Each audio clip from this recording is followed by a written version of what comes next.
Magandang araw, Bagong Pilipinas, at welcome muli sa isa nating edisyon ng Straight from the Team PNP, kung saan inilalapit namin sa inyo ang mga kwento ng katapangan, malasakit at tunay na serbisyo ng ating kapulisan. Ako po ang inyong tagapag-ugnay, Police Captain Cherry Vicente. Samahan niyo kami sa isa na namang edisyon ng ating programang Straight from Team PNP Facebook Live. Una sa lahat ay nagpapasalamat po kami sa lahat ng umaantabay sa programang ito. Huwag po sana kayong magsawang suportahan ang lahat ng programa ng PNP. Sa ngalan po ng pamunuan ng Philippine National Police, sa pamumuno ng ating Chief PNP, Police General Nicolas Torre III, at sa liderato ng ating Pangulong Ferdinand Bongbong Marcos Jr. Sa Direktor ng Police Community Relations, Police Major General Roderick Agustos Alba, at sa Director ng Police Community Affairs and Development Group, Police Brigadier General Marvin Joe Saro, muli magandang araw sa inyong lahat.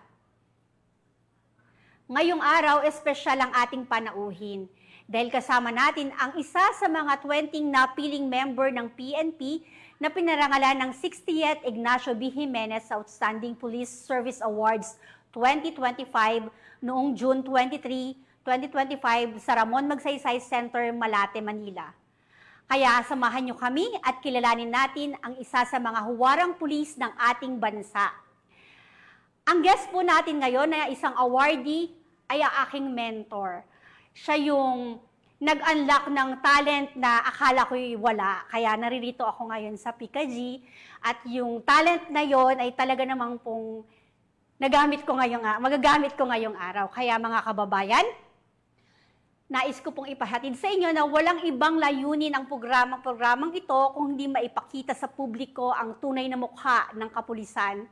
At ang ating panauhin ngayon ay patunay ng pagiging pulis ay hindi lang tungkulin kundi isang tunay na paninindigan.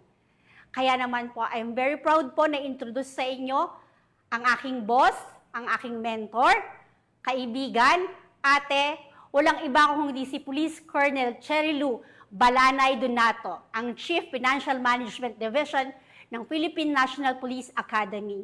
Ma'am, welcome po sa Straight from Team PNP. Wow, Chevy, it's nice to see you around. Napakasaya naman at magandang umaga po sa ating lahat. Maraming salamat sa pag-imbita sa amin sa inyong napakagandang programa. And thank you for the opportunity, Chevy, and nakakatuwang pakinggan. Andito ka na at sinusolo mo ng programang ito. Congratulations. Okay. Yes, ma'am, congratulations din and thank you very much din sa lahat ng suportang ibinigay mo. Talaga naman pong karapat-dapat kayo sa parangal ng binigay ng JCI Manila. Ma'am, una po sa lahat, nais ko pong malaman kung ano po yung naging pakiramdam ninyo nung ma-announce po na isa kayo sa mga awardees ng Ignacio B. Jimeno Awards po. Oh, yes. Yung pakiramdam, Chevy, unexplained. Hindi mo masasabi. Kasi, actually, it's not, we don't expect anything from that. I was just nominated by somebody who believed in my talent. And yung mga naging accomplishments na naging basis ng JCI Manila, it's like yung mga past activities na natin, not on my present position right now in the PNPA. But actually, yung pakiramdam, Chevy, halong tuwa at kaba because dumaan din siya sa phases. Parang they trim down numbers of applicants who are nominated with that award. And then after that, from the short list, we were given a parang space for us to be interviewed by a panel coming from the JCI Manila. And nakakatuwa lang, it's like casual interview na hindi mo maiisip na nag-i-interview na sila. But of course, ang nakakatuwang parte doon is that they believe in the law enforcement. They believe there is a group or organization like the JCI Manila who believe on the talents of the PNP. Wise or big or small contribution for the community. Yun ang nakakatuwang iparating na naramdaman ko that time. Kasi parang kahit pala hindi tayo masyadong napapansin. Alam mo naman yun, Chevy, di ba? We are just working working day by day, and alam mong parang yung passion mo nandoon. And yet, merong grupo na nagre-recognize at nagbibigay ng halaga dun sa effort ng ating mga kapulisan. And that's JCI. So, thankful because I believe it will inspire more yung ating mga kapulisan na gumawa ng mabuti, na naaayon sa batas, at hindi mo kailangang maging loud kung hindi meron at merong papansin sa naging contribution mo. At yun, masayang pakiramdam kasi kahit pa paano, nare-recognize ang ating effort. Yes, ma'am. Thank you, ma'am. Ma'am, totoo ang yung nabanggit talaga ang mga kapulisan natin. Sinasabi natin unsung hero. Pero meron talaga itong mga ganitong institusyon na naniniwala pa rin sa atin. So despite of all the bashes and everything, napakita po natin talaga kung anong ating kontribusyon. Kaya napakasarap din po sa pakiramdam na na-recognize po ang inyong mga pagpupursige na hindi man natin ine-expect na talagang bibigyan. Pero ayan, talaga ma'am na sobrang tuwa ko at very proud po ako sa inyo. Thank you. Ma'am, ano po, ano po yung mga na pakita yung example po doon na ginawa natin sa PNP na pinamunuan ninyo na palagay yung nakapagbigay pansin sa JCI at mapasama po tayo sa ganitong parangal? Yes, Chevy, I started, the accomplishments that I have submitted is when we were able to lead the RTC, the Regional Training Center in 4A, and then sharing to them kung ano yung mga na-contribute natin together with honing the skills and the knowledge of our policemen in the field, especially yung ating mga recruits at that time. And then I was able also to share yung ating mga naging activity with the Project Ready in the demand reduction under the PNP Drug Enforcement Group. So, nakakatuwa lang isipin na itong si JCI Manila, we're like on the same path na we do with the activities in the community, and of course they are more passionate in giving parang in taking all the activities with the community na involved mismo yung ating mga kabataan, and that's how demand reduction is all about. And I believe makaka-relate ka dito kasi dito tayo nagsimula. So yun yung mga activities na nai-share natin sa kanila, and I was able also to share na I've been part of in a short time with the PNP QCPD, with the WCPD. So parang napagdugtong-dugtong ko din yung mga activities na yun, na even we are police women, at least we can still contribute with the community in a male-dominated surrounding. So, dun siguro kahit pa paano na-convince natin si JCI Manila na kahit pa paano meron tayong pwedeng mai-contribute sa komunidad. Yes, ma'am. Ma'am, ang ganda nga po talaga nung pagtuturo. Naalala ko yung sinabi mo sa akin na talagang yung pagtuturo, magiging passion mo yan. Kung hindi mo man yan, talent ngayon, talagang madedevelop mo yan kasi ilalagay mo yung puso mo doon. Sa'yo ko yun, ma'am, nakuha eh. So, nakita siguro ni JCI mo talaga yung puso mo sa ginagawa mo kahit walang makapansin. Basta tuloy-tuloy lang ang trabaho, yung pagmamahal po na ma-share po ninyo yung knowledge ninyo, lalong-lalo na sa kabataan na na-involve po sa mga illegal drugs.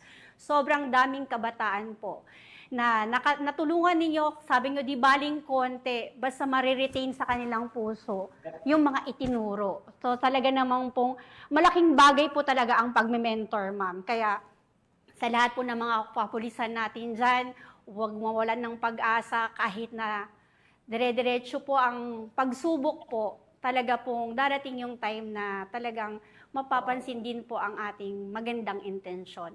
Katulad ma'am ng nabanggit ko kanina, maraming hamon talaga sa pagiging alagad ng batas. Alam naman natin yan ma'am, lalo na sa ating organization. So ma'am, ano po yung nagsilbing inspirasyon ninyo para magpatuloy po at maaring maging batayan ng mga kasamahan natin na talagang parang nawawalan na ng motivation to work. So ano po yung ano po natin magandang inspirasyon at ano po yung ating i-advise po? Ayan, napagandang tanong, Sherry, no? Of course, andyan ang family. Yung yung support group mo ay should be strong, di ba? Kasi alam naman natin na may pamilya din tayo na naiiwan somehow. At sobra kang makaka-relate ulit dito dahil alam mong mapapalayo mo sa kanila and yet you need to catch up. But at the end of the day, isipin mo that we are doing this for them, okay? And then, secondly, sa akin kasi, at I'm sure na gets na pick up mo na rin when we were together in DEG na kahit na matapos ang isang araw, kung meron tayong natutunan, don't hesitate to share it to your subordinates, sa ating mga juniors, 'di ba? Kasi walang mangyayari sa natutunan mo sa araw na yun kung hindi mo rin na i-re-echo sa kanila. So dapat hindi tayo nagiging madamot sa ating mga nalalaman para nang sa ganun na i-inspire din natin sila. Kasi sabi ko nga, katulad niyan, pareho na tayo mula sa DEG, ganyan alam natin meron tayong mga naiwan ng mga bata na nagpapatuloy ng ating mga nasimulan dun sa ating mga previous unit. So, dapat ganun lang at wag nating pipigilan ang ating sarili na matuto araw-araw. Ibig sabihin, always educate ourselves every day so that there is something that we can share sa ating mga subordinates. And somehow, sa tingin ko, yan lang yung laging nagiging mantra ko eh. Kung ano yung pwede kong magawa sa isang araw, I don't let the day pass na wala akong kahit na konting accomplishment and yet meron ba akong ituro sa aking mga kasamahan. And then that's it. And always nurture your skills and then add more of your learnings para meron ka pa din ma-share sa kanila. And I think yan yung magiging parang patuloy na magiging guiding principle ko up until I retire. Yan. So looking forward na sa retirement kahit more than 5 years pa. But of course, at least yung motivation mo to work hindi nauubos. Sabi niya, para kanino ka gumigising, Chevy. Diba? Para sa mga taong sa tingin mo naghihintay sa'yo na matuto at maturuan din. At of course, hindi din natin naalisin yung chances na matututo ka din somehow sa kanila. Yun ang maganda kasi, lalo pagka nakikipag-communicate ka, diba? Two-way talaga eh. You'll be learning from them and of course, hopefully, they will learn somehow din sa'yo, diba? So yun po yung pinakamaganda dito sa ating organisasyon. Yes, ma'am, thank you, ma'am. Up to now, ma'am, talagang napapawaw pa rin ako sa mga words of wisdom talaga na siyang nagagamit ko for everyday living talaga. Kaya yan yung nagiging dantanayan ko din po sa everyday na pagsubok. Kaya sabi ko nga, sana someday yung mga naibigay ni Ma'am Donato sa akin, ma-share ko din sa mga bata. Lalong-lalo naman bago ako ngayon sa unit na ito, ma-share ko din po sa kanila yung mga naibigay yung knowledge sa akin. Kaya I'm so happy po na kayo nakapanayam ko for today. Ma'am, pwede ko bang Pero kabado pa rin ako. The usual, ma'am, na nakita mong Chevy. Pero very normal. At least kahit papaano, ma'am, nakita mo na ako ngayong Yes. kaya na. Anyway, ma'am, gusto kong malaman, ma'am, that after this award, meron pa ba kayong mga ibang plano aside from the retirement? Ano pa po? Well, Yes po. with the JCI Manila, I just want to share that they opened the doors that they will help us, especially in the demand reduction. Nabanggit din nila na they will help us facilitate and communicate with other schools para mas mapalaganap. Kasi I was explaining to them na bakit ganon hindi masyadong naging matunog si Project Ready. And I was explaining to them that we go directly to the schools. We don't need to be like i-market on the social media and yet hindi naman tayo nararamdaman sa eskwelahan. And they really like the idea na mag-collaborate sa atin para maipagpatuloy natin si Project Ready. But of course, in coordination sa DRED ng PNP-DEG, kasi wala na rin naman po ako doon. But I am very happy and very willing to be with them, especially kapag pumasok na po ang ating collaboration with the JCI Manila. And of course, yung sa aking career naman ngayon, Chevy, hopefully magpatuloy na kahit na at happy naman din po ako dito sa academy serving back this institution that where I belong. Alam mo yung payback time, okay lang yan kasi ano naman to bukal sa kalooban at natutuwa ako, Shelby, na banggitin na kumuha na rin po ako ng load ko para makapagturo din po ako sa mga cadets, sa mga future law enforcer or mga law enforcers natin, yung mga future leaders natin. So, nakakatuwa lang at kahit pa paano, hindi pa rin naman nawawala yung passion natin, even if I'm with the PNP now. Yes, ma'am. Ma'am, thank you. Talagang ang pagtuturo talaga sa ating kapwa, ma'am, ay yung blessing po, agad din po kaagad ding nararamdaman. Makita mo yung bata na nakasagot sa simpleng tanong. Ibig pong sabihin, nakinig siya. Yun po Nakinig yung siya. mga, naalala ko talaga, the fact na nagtanong ka at sumagot siya, nakinig siya, isang bagay na po yun na interesado siya sa pinag-aaralan. So ma'am, maraming salamat po at hindi po nawawala ang passion niyo sa pagtuturo kasi maraming pa po kayong matutulungan. Hindi lang man kami dito sa ating organisasyon, hindi lang sa ating mga kadete, kung hindi po talaga sa ating mamamayan. Ma'am, ano pong nais naman ninyong ipaabot sa ating mga mamamayan sa mga programa ng PNP at yung sa inyong passion sa pagtuturo? Oh, of course, we encourage everyone, especially sa ating mga viewers, no, na patuloy niyo pong tangkilikin ang lahat ng programa ng Philippine National Police, especially offered by the PICAG, ang ating PNN, ang ating Sumbong Nyo Action Agad, ang mga programang pinagtataguyod ngayon ng ating Chief PNP Police General Nicolas D. Torre III. Alam niyo po, naging bisita po namin siya kahapon, Chevy, may share ko lang, because we celebrated our 47th founding anniversary dito sa Academy. Happy And we are anniversary, happy. ma'am. Maraming salamat po. And we are happy that no less than the Chief PNP, the first Lacan Chief PNP, visited our academy and became our guest of honor and speaker. And according to him, napakaganda ng programa na inilulunsad niya at talagang actual siya nagbigay ng demonstration on his flagship program, yung ating swift and smart response sa ating komunidad, yung kanyang 5-minute program, at napakaganda. Hindi mo akalain pwede palang mangyari yun. At supportan siguro natin dahil kailangan natin ibigay yung ating 100% support. It's because napakaganda ng intention. Kinikilabutan niya kami kahapon, Chevy. It's because hindi mo akalain in a small radio that he's holding, that small radio can reach up until Cotabato, and then sa mga lugar na kung saan hindi mo aakalain merong pulis na talagang mabilis na sumagot. Kaya nga ngayon ko lang, honestly ngayon ko lang na realize na talagang posibleng mangyari yung programa na binibigay ng ating kasalukuyang Chief PNP. And of course, ang support naman ng ating mga key officers and officials sa national headquarters, alam ko po, very supportive po sila sa kung ano man po ang pinatutupad na naaayon sa ating batas and of course para sa ating komunidad, and that matters most, na yun ang pinaka-importante naman po sa lahat. Yes, ma'am. Ma'am, maraming salamat po. Maganda po talaga ang programa ni Chief PNP para po sa mabilisang aksyon po na mula sa kapulisan patungo sa ating mga kababayan po. Kaya dial 911. Dial 911. Yes, ma'am. Ma'am, thank you very much po sa inyong oras at kami po inyong napagbigyan.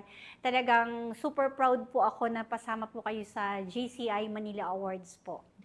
Maraming salamat, Shirley, sa pagkakataon. And of course, thank you sa ating PNN. Maraming salamat. Alam ko po nandyan na mukhang hindi na rin makakapag-program yung dalawa pa nating mga alaga na minsan yung nagiging host dito sa inyong programa. Yes, But of course, I believe magkakaroon pa sila ng maraming chances. And congratulations also, Shirley. I am so happy and so proud. At ito na talaga yung tinataha. Congratulations. Ma'am, talagang lubos ang aking pasasalamat sa iyo, hindi lamang sa pagpapaunlak sa aming programa, kung hindi sa pagbibigay sa akin ng ability na makaharap ang camera na alam mo namang tinatagu-taguan ko dati. Pero ito ako ngayon. Ma'am, thank you very much po at talagang sobrang saludo po, ma'am. Thank you very much, Chevy, at magandang umaga po sa ating lahat. Yes, ma'am. At bilang bahagi ng pinabilis at pinalawak na emergency response system ng pambansang pulisya, katulad na nabanggit ni Ma'am Colonel Cherry Donato na hindi posible ang pagresponde ng mabilisan within 5 minutes. Kaya po, huwag po ninyo nang hanapin ang mga pulis natin sa presinto sapagkat kami po ay nasa inyong mga telepono. Dial 911. Darating kami sa loob ng 5 minuto. Ang 911 ay bukas 24/7, maaaring tawagan kahit walang load at handang tumugon sa anumang uri ng emergency. Ipagbigay alam sa inyong pamilya, kaibigan, komunidad sa panahon ng pangangailangan at 911 ang inyong katuwang. So dial 911, then press 1 for the PNP, press 2 for the BFP. So, mula dito sa tanggapan ng tagapag-ugnay ng Pambansang Pulisya, ako po ang inyong tagapag-ugnay, Police Captain Cherry Vicente, in behalf po ng OIC ng TV and Radio Production na si Police Captain Nomer Macaraig. Magkikita tayong muli sa mga susunod na kwentuhan, talakayan at napapanahong impormasyon dahil dito sa Bagong Pilipinas, ang gusto ng pulis, ligtas ka. Ito pa rin ang inyong programa, straight from Team PNP Facebook Live.